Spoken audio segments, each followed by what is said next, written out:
இன்னும் ஒரு மாதம்தான். ஒரு புதிய வருடம் நம்மளை நோக்கி வருது. கடந்த வருடம் நீங்க பிளான் பண்ணது எவ்வளோ நடந்தது? சேவிங் செய்யணும் என்று நினைச்சோம். ஆனா பணம் எங்க போச்சு என்று கூட தெரியல. லோன் முடிக்கணும் என்று நினைச்சோம். ஆனா எவ்ரி மந்த் இஎம்ஐ நம்ம பிரஸ் பண்ணுச்சு. இன்வெஸ்ட் பண்ணணும்னு நினைச்சோம். ஆனா ரிஸ்க் அப்படின்னு சொல்லிட்டே அதை அடுத்த மாசத்துக்கு தள்ளிட்டோம். இது எல்லாம் நார்மல். ஏன்னா நம்ம வாழ்க்கையில சேஞ்ச் வரணும்னா நம்ம ஃபினான்ஷியல் ஹேபிட்ஸ்ல தான் சேஞ்ச் வரணும். நம்ம பேரண்ட்ஸ் சொல்லுவாங்க சேவிங் பண்ணுங்க. ஆனா இன்னைக்கு ரியாலிட்டி என்ன? சேவிங் மட்டும் போதாது. ஸ்மார்ட்டா இன்வெஸ்ட் பண்ணணும். ஏர்லி மார்னிங் காஃபில இருந்து நைட் மொபைல் ரீசார்ஜ் வரை எதுவும் மணி விடாம போவதில்லை. அப்படி இருக்க நம்ம ஃபியூச்சருக்கு ஒரு ஸ்ட்ராங் பிளான் கட்டலனா லைஃப் எப்போ ஸ்டேபிள் ஆகும்? இந்த வீடியோவின் பர்பஸ் சிம்பிள். உங்களை ஸ்கேர் பண்ணணும்னு இல்லை, உங்களை மோட்டிவேட் பண்ணணும். உங்க மைண்ட் செட்டை சேஞ்ச் பண்ணணும். 2025 வருது. கடைசி ஒரு மாதம் தான். இந்த ஒரு மாசத்துல எடுத்த ஒரு ஸ்மார்ட் டிசிஷன் உங்க ஃபினான்ஷியல் லைஃபை மாத்திவிடும். ஒரு நிமிஷம் உங்களையே கேளுங்க. நீங்க என்ன தேடி இருக்கீங்க? நல்ல ஃபியூச்சர், ஸ்டேபிள் இன்கம், ஃபேமிலிக்கு ஃபினான்ஷியல் செக்யூரிட்டி, சேவிங்ஸ் பில்ட் பண்ணணுமா, லோன் வரிஸ் குறையணுமா? இதெல்லாம் ஒரு விஷயத்துல தானே தொடங்குது. Right investment. இந்த வீடியோல நான் உங்களுக்காக கொண்டு வந்திருக்கிறது 2025 செய்ய வேண்டிய டாப் 5 ஸ்மார்ட் இன்வெஸ்ட்மெண்ட்ஸ். இதெல்லாம் சேஃப், பிராக்டிக்கல், பிகினர்ஸ்க்கும் சிம்பிள், மந்த்லி இன்கம் ஏர்ன் பண்ற நார்மல் பீப்புளுக்கும் லைட்டா ஸ்டார்டிங் பண்ணலாம். இந்த நெக்ஸ்ட் சில நிமிஷம் உங்க 2025 ஸ்ட்ராங் ஆக்குற ஃபர்ஸ்ட் ஸ்டெப்பாக இருக்கும். 2025ல செய்ய வேண்டிய முதல் பெரிய சேஃபான இன்வெஸ்ட்மெண்ட் இண்டெக்ஸ் ஃபண்ட்ஸ். இப்போ இண்டெக்ஸ் ஃபண்ட் என்றாலே பல பேருக்கு ஃபர்ஸ்ட் ரியாக்ஷன் அது என்ன?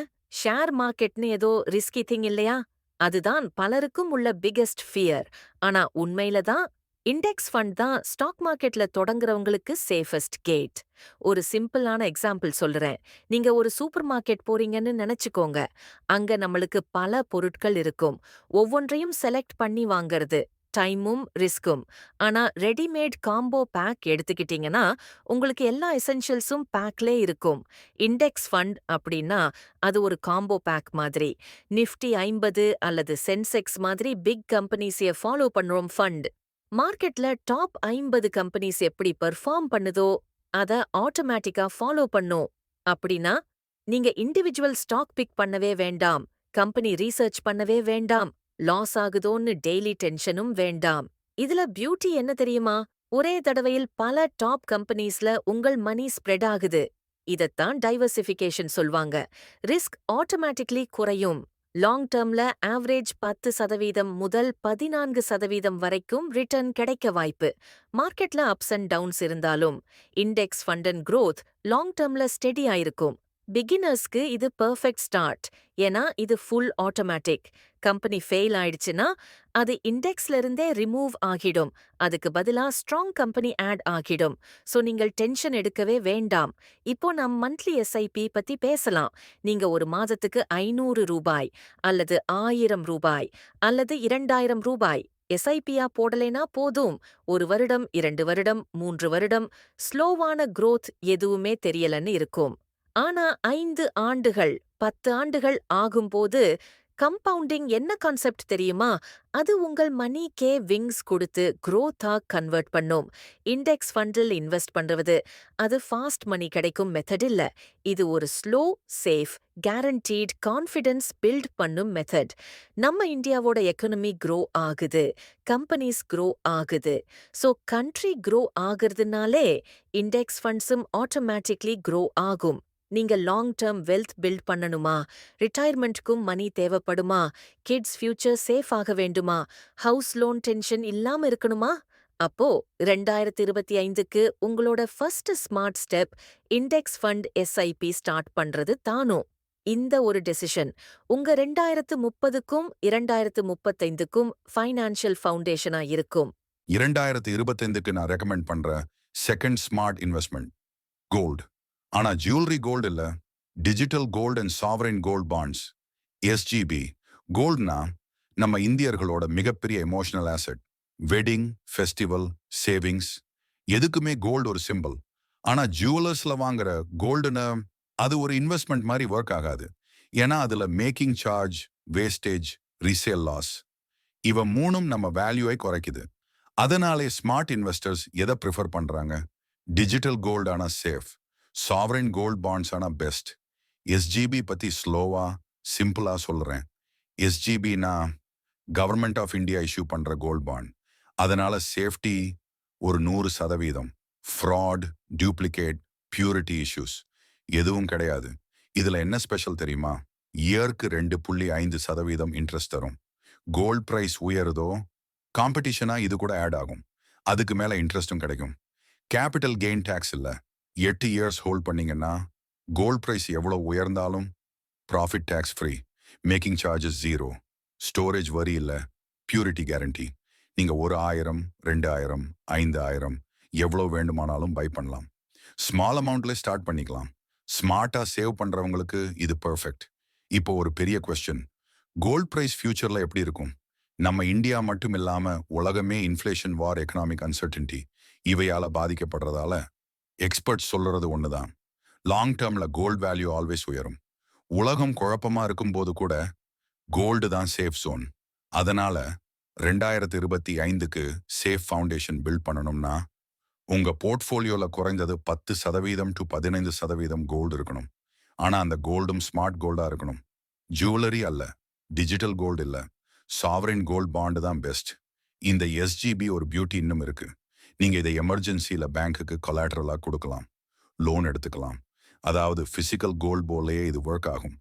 உங்க ஃபினான்ஷியல் ஜேர்னிக்கு ஸ்டெபிலிட்டி வேணுமா? மார்க்கெட் கிராஷ் ஆனாலும் சேஃபா இருக்கணுமா? லாங் டேர்ம்ல கேரண்டீட் growth வேண்டுமா? அப்போ 2025 எஸ்ஜிபி தான் செகண்ட் ஸ்மார்ட் இன்வெஸ்ட்மெண்ட். இந்த ஒரு முடிவு 10 வருடம் கழிச்சு உங்களுக்கு real protection, real profit, real confidence கொடுத்துருக்கும். 2025 சேஃபா ஸ்மார்ட்டா கோல்ட் வாங்கணும்னா எஸ்ஜிபியை தவறாம கன்சிடர் பண்ணுங்க. இப்போ நம்ம எல்லாருக்கும் ஒரு பெரிய கன்ஃபியூஷன். சேமிப்பு எங்கே சேஃப் இருக்கும்? எங்கே பணம் ஸ்டெடியா வளர்ச்சி தரும்? எங்கே ரிஸ்க் குறைவு இருக்கும்? அதுக்கு ஒரு ஆன்சர். பலருக்கும் தெரியாம இருக்கும் ஒரு powerful option. High quality corporate FD அல்லது top rated NBFC FD, bank FD எல்லாரும் யூஸ் பண்றது தான். பட் பேங்க் எஃப்டி இன்ட்ரெஸ்ட் குறைஞ்சிக்கிட்டே வருது. 6%, 6.5%, சம்டைம்ஸ் 7% கூட வராது. 6%.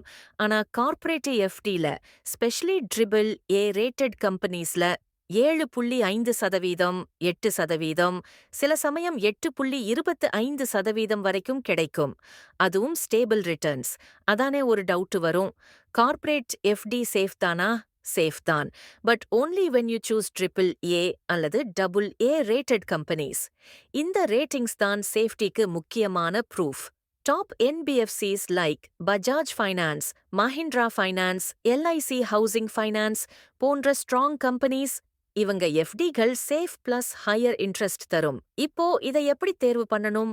ரூல் 1, ட்ரிபிள் ஏ அல்லது டபுள் ஏ ரேட்டிங் மட்டும். ரூல் 2, குறைந்தது 10 வருடத்துக்கு மேல் இருக்கிற நம்பகமான நிறுவனங்கள்.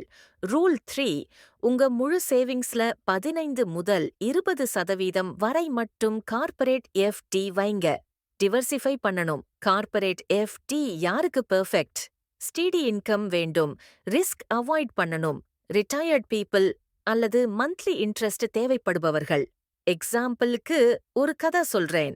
ஒரு நாள் என் நண்பருடைய அப்பா என்னிடம் கேட்டார், பேங்க் எஃப்டி இன்ட்ரெஸ்ட் நாள் நாளாக குறைகிறது, சேஃப் ஆவும், கொஞ்சம் அதிகமாவும் இன்ட்ரெஸ்ட் கிடைக்குமா என்று. நான் அவருக்கு கார்ப்பரேட் எஃப்டி பற்றி சொன்னேன். ட்ரிபிள் ஏ ரேட்டிங் உள்ள ஒரு பெரிய நிறுவனத்தின் எஃப்டி. அவர் சிறிய அளவு முயற்சி செய்தார். 1 வருடம் கழித்து அவர் சொன்னது ஒரு எளிய வரி. சேஃப் ஆக சேமிக்கிறதுக்கு முக்கியத்துவம் இருக்கு, ஆனா சிக்கனமாக மட்டும் இல்லாமல் புத்திசாலித்தனமா சேமிக்கணும். அந்த ஒரு வாக்கியம் அவருடைய முழு சேமிப்பு ஸ்டைலை மாற்றியது.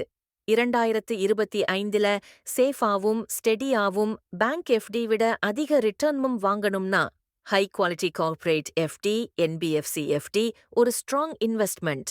ரேட்டிங்ஸ் செக் பண்ணுங்க, கம்பெனி பேக்ரவுண்ட் வெரிஃபை பண்ணுங்க, டைவர்சிஃபை பண்ணுங்க. இது ஃபாலோ பண்ணீங்கன்னா இது வரும் ஆண்டுக்கான மிக சேஃப், ஸ்மார்ட் இன்வெஸ்ட்மெண்ட். நம்ம வாழ்க்கையிலே ஒரு பிகஸ்ட் ட்ரூத் இருக்கு. நம்ம சேலரி எப்பவும் இருக்காது, நம்ம வேலை எப்பவும் கேரண்டி இல்லை. ஆனா நம்ம ஃபியூச்சர் எக்ஸ்பென்சஸ் அது மட்டும் உறுதியா வரும். அதனால தான் 2025ல நம்ம ஃபியூச்சருக்கு செய்ய வேண்டிய மிக முக்கியமான investment NPS, national pension system. என்பிஎஸ்ஐ சிம்பிளா சொல்லணும்னா இது உங்கள் முதிய காலத்துக்கான பாதுகாப்பு. உங்க ரிட்டையர்மெண்ட் லைஃப்ல ஸ்டெடி இன்கம் கொடுக்க போற ஒரு ஸ்ட்ரக்சர். இப்போ கொஸ்டின் என்னன்னா, என்பிஎஸ் ஏன் so இம்பார்ட்டன்ட்? பிகாஸ் என்பிஎஸ் ஒரு unique combination. Safety plus growth ரெண்டும் பேலன்ஸா இருக்கும். உங்க பணம் ஒரு பகுதி எக்விட்டியில போய் grow ஆகும், மற்றொரு பகுதி கவர்மெண்ட் பாண்ட்ஸ்ல சேஃபா இருக்கும். ஸோ ரிஸ்க்கும் குறைவு, ரிட்டர்ன்ஸும் டீசென்ட். மேலுமா டாக்ஸ் பெனிஃபிட், இதுதான் என்பிஎஸ்க்கு பிகெஸ்ட் அட்ராக்ஷன்.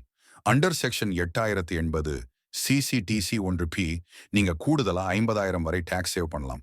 இது ஒரே இன்வெஸ்ட்மெண்ட். திஸ் எக்ஸ்ட்ரா 50,000 ரூபாய் எக்ஸ்க்ளூசிவ் பெனிஃபிட் தரும். பலருக்கும் தெரியாத ஒரு பவர் என்னன்னா long term compounding.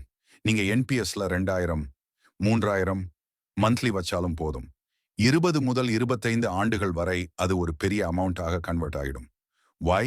Because equity portion slow ஆக growth கொடுத்து, சேஃப் போர்ஷன் ஸ்டெபிலிட்டி கொடுத்து, மிக்ஸ் ஆக பேலன்ஸ் கிரியேட் பண்ணும். இப்போ ஒரு ஸ்மால் இமோஷனல் ட்ரூத். நம்ம அப்பா அம்மா ஜென்ரேஷன், அவங்க கவர்மெண்ட் ஜாப் இருந்ததாலே பென்ஷன் கிடைச்சது. பட் நம்ம generation private job, no pension, no guarantee. நம்ம ஃபியூச்சரை நாமே பில்ட் பண்ணணும். அதுக்கு என்பிஎஸ் தான் ஒரு ஸ்ட்ராங் பேக் போன்.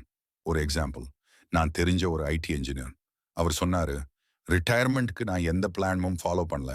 சேலரி வந்துட்டு சென்றுட்டு ஒரு நாள் இருக்கிற எனர்ஜி ஒரு நாள் இருக்காது. அவர் என்பிஎஸ் ஸ்டார்ட் பண்ணினார். 3,000 ரூபாய் மாதம். முதல் வருடம் அவர் சொன்ன வார்த்தை, எனக்கு ஒரு மென்டல் பீஸ் வந்துருச்சு. ரிட்டையர்மெண்ட்க்கு நான் பேவ்டு ரோட் கிரியேட் பண்ணிட்டேன் போல. அந்த பீஸ் பிரைஸ்லெஸ். என்பிஎஸ்ஸின் பிகெஸ்ட் அட்வான்டேஜ் என்னன்னா, ரிட்டையர்மெண்ட் வந்தப்புறம் நீங்க ஒரு போர்ஷன் லம்ப் சம் வித்ட்ரா பண்ணலாம். மற்றொரு போர்ஷன்ல மந்த்லி பென்ஷன் வர்றதாக இருக்கும். ஸோ நீங்கள் வேலை நிறுத்தினாலும் இன்கம் ஓடிக்கொண்டே இருக்கும். 2025 நீங்க ஃபியூச்சரை ப்ரொடெக்ட் பண்ணணும்னா என்பிஎஸ் ஒரு மஸ்ட் ஹேவ் இன்வெஸ்ட்மெண்ட். ஃபியூச்சருக்கு ஒரு சேஃப்டி நெட், ரிட்டையர்மெண்ட்க்கு ஒரு income guarantee, long term growth plus tax saving combo. Now the truth is simple. நீங்க இன்னைக்கு தொடங்கினா நாளைக்கு நிம்மதி. டிலே பண்ணினா அது நேரடியாக ஃபியூச்சரை அஃபெக்ட் பண்ணும். ஸோ 2025ல உங்க ஃபியூச்சருக்கு செய்ய வேண்டிய ஸ்மார்ட்டஸ்ட் டிசிஷன் என்பிஎஸ். உங்க ரிட்டையர்மெண்ட்டை நாமே சேவ் பண்ணிக்கிற ஃபர்ஸ்ட் ஸ்டெப். 2026 வந்து கொண்டிருக்கிறது. இப்போ உலகம் ஃபுல்லா ஒரு பெரிய மாற்றத்துக்கு போகுது. Oil, gas, fossil fuels slowly reduce ஆகுது. அதுக்கு பதிலா green energy, clean power, zero pollution future. இந்த ஃபியூச்சரவை அடைய இந்தியா எவ்ரிடே பில்லியன்ஸ் இன்வெஸ்ட் பண்ணுது. Solar farms, wind energy, EV charging stations, carbon credit markets. இப்போ இந்த பெரிய எனர்ஜி ரெவல்யூஷன்ல நம்ம மாதிரி சாதாரண மனிதனும் ஸ்மால் அமௌண்ட் வச்சு பிக் இன்கம் கிரியேட் பண்ண முடியுது. இதுதான் கிரீன் எனர்ஜி மைக்ரோ இன்வெஸ்ட்மெண்ட். இது என்னன்னா, நீங்க நேரடியாக solar projects, EV charging infra, battery storage projects, அதே மாதிரி கார்பன் கிரெடிட் போர்ட்ஃபோலியோஸ்ல ஸ்மாலா இன்வெஸ்ட் பண்ணலாம். இதுல பியூட்டி என்னன்னா, கவர்மெண்ட் சப்போர்ட் மேக்ஸிமம், டிமாண்ட் அதிகம், future guarantee. Best part, risk குறைவு, growth அதிகம். உங்க 500, 1000 மாதிரி ஸ்மால் அமௌண்ட்ல கூட நீங்க கிளீன் எனர்ஜி ப்ராஜெக்ட்ஸ்ல ஷேர் ஓனர் ஆகலாம்.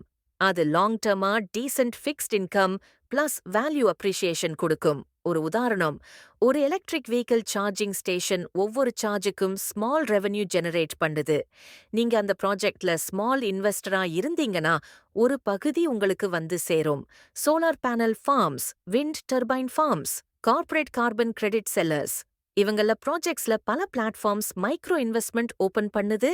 Small investing, big future. Why this is important? Because world முழுவதும் ஒரு டைரக்ஷன்ல மூவ் ஆகுது. Clean energy equals future money. India next 10 yearsல நம்பர் 1 renewable energy country ஆகப் போகுது. நீங்க இன்றைக்கு 1,000 ரூபாய் வச்சாலும் நாளைக்கு அது ஒரு கண்டினியூஸ் இன்கம் அசெட் ஆகிடும். இதுல ஒரு எமோஷனல் ட்ரூத் இருக்கு. நம்ம குழந்தைகள் நல்ல காற்று, நல்ல சுற்றுச்சூழல், நல்ல ஃபியூச்சர் இதெல்லாம் பெறணும்னா நமக்கு கிரீன் எனர்ஜி தான் சப்போர்ட். நாமும் அந்த சேஞ்ச்ல சம்பாதிக்கலாம். ஃபியூச்சர் growth-ஐ கேப்சர் பண்ணலாம். சிறிய முதலீடு, ஆனா பெரிய ஃபியூச்சர்.